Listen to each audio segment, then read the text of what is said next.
Hello viewers, आप सबका स्वागत है फिनिक्स पे चैनल में। ये चैनल जो है लॉ के बारे में है, आम जनता के लिए और आम भाषा में है। आज का हमारा टॉपिक है प्रोबेट। विल का प्रोबेट हम क्यों कराते हैं।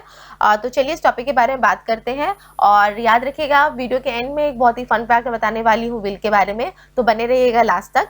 और मेरे चैनल को प्लीज़ लाइक, शेयर और सब्सक्राइब और कमेंट जरूर कीजिएगा। अगर आपके कोई भी सवाल है इसमें तो सब्सक्राइब जरूर कीजिएगा। तो चलिए हम जानते हैं व्हाट इज प्रोबेट। प्रोबेट क्या होता है।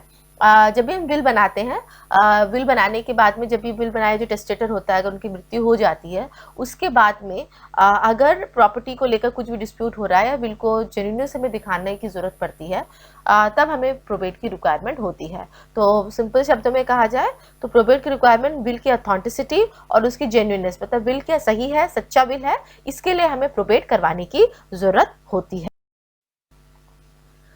Why will need to be probated. जैसे मैंने पहले ही कहा, जब प्रॉपर्टी को लेकर कोई डिस्प्यूट हो जाती है, मतलब वो विल को लेकर ही डिस्प्यूट हो गई है, या दो से ज़्यादा विल आ जाते हैं या दो विल हो जाते हैं, तो कौन सा सच्चा विल है, इस बात को प्रूफ सिर्फ कोर्ट ही कर सकता है, और इसके लिए हमें प्रोबेट की रिक्वायरमेंट होती है।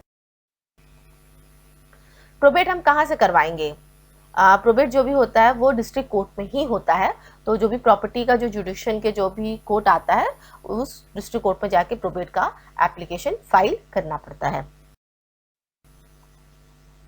कैसे हम विल का जेन्युइननेस, मतलब विल सच्चा है, उसको हम कैसे प्रूव करते हैं। देखिए, कोर्ट जब भी बात कोर्ट में चली जाती है तो कोर्ट के पास में कुछ ये होते हैं, पॉइंट्स होते हैं जो वो देखते हैं, और उसके बाद में ही विल का जेन्युइननेस को प्रूव किया जाता है। सबसे पहला चीज़ तो ये देखा जाता है कि विल बनाने की तारीख क्या है, कौन सी तारीख को विल बनाया गया था। अब तारीख का क्या लेना देना है, दो तीन चीज़ तारीख में देखा जाता है। पहला चीज़ ये होता है कि उस तारीख के टाइम में उस पर्सन का हेल्थ कैसे था, उसका मेंटल स्टेट कैसा था, वो देखा जाता है। दूसरा चीज़, बहुत बार केसेस ऐसे भी आए हैं जब विल व्यक्ति के मृत्यु के बाद का डेट उसमें डाला गया है, मतलब बॉन्ड पेपर वगैरह जो लिया गया वो बाद में लिया गया है। दूसरा चीज़ जो देखा जाता है वो है रजिस्ट्रेशन। रजिस्ट्रेशन करवाया गया है, रजिस्टर ऑफिस में करवाया गया है या कहाँ पे करवाया गया, ये भी देखा जाता है। तीसरा और सबसे इम्पॉर्टेंट चीज़ वो होता है कंटेंट, मतलब विल में लिखा क्या गया है, क्या क्या चीज़ें विल में बताई गई हैं, क्या क्या चीज़ विल में नहीं बताई गई हैं, ये भी देखा जाता है। चौथा, स्क्राइब विटनेस, विल किसने बनाया है, क्या टेस्टेटर ने खुद लिखा है या फिर किसी वकील को रख के बनवाया गया है। तो वो स्क्राइब जो होता है उसको भी कोर्ट में बुलाया जाता है, उसकी भी गवाही होती है, उसका भी क्रॉस एग्जामिनेशन होता है। उसी जैसा अदर विटनेसेस, क्योंकि स्क्राइब के अलावा और भी दो विटनेसेस साइन करते हैं, उनको भी कोर्ट में बुलाया जाता है, उनसे भी सवाल जवाब होते हैं। और सबसे लास्ट और सबसे इम्पॉर्टेंट जो है वो है सिग्नेचर। जो कि टेस्टेटर है उसके सिग्नेचर की जेन्युइननेस को देखी जाती है। अगर डिस्प्यूटेड है तो सिग्नेचर जाता है एफएसएल में देखने के लिए कि उसी ने साइन किया है, किसी और ने साइन किया है। तो ये 6 बातों का ध्यान दिया जाता है प्रोबेट डिक्लेरेशन होने से पहले, कि ये सब चीज़ सही है या नहीं है। क्या विल को रजिस्टर करवाना ज़रूरी होता है?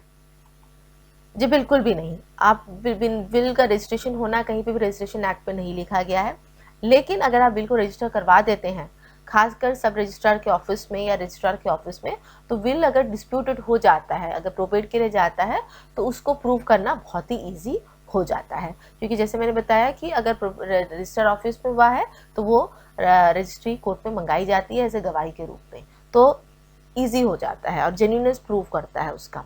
अब चलिए, जैसा मैंने प्रॉमिस किया था, एक फन फैक्ट के बारे में बताना चाहूँगी इस रजिस्ट्रेशन को। अगर आपने कोई बिल को रजिस्टर कराने के लिए सब रजिस्ट्रार के ऑफिस में जमा किया है, रजिस्ट्रार के ऑफिस में जमा किया है, तो कानून के हिसाब से 24 घंटे के अंदर में उसकी रजिस्ट्रेशन हो जानी चाहिए। अगर 24 घंटे के अंदर में नहीं होती है और जो टेस्टेटर है उसकी मृत्यु हो जाती है रजिस्ट्रेशन करने से पहले, रजिस्ट्रेशन का सिग्नेचर करने से पहले, तब उसकी जगह में जो सब रजिस्ट्रार या रजिस्ट्रार जो होता है वो टेस्टेटर की जगह पे साइन करता है और विल की रजिस्ट्री तब होती है।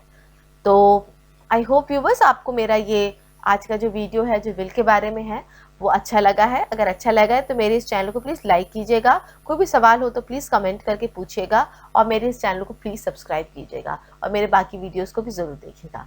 Thank you so much for watching my video.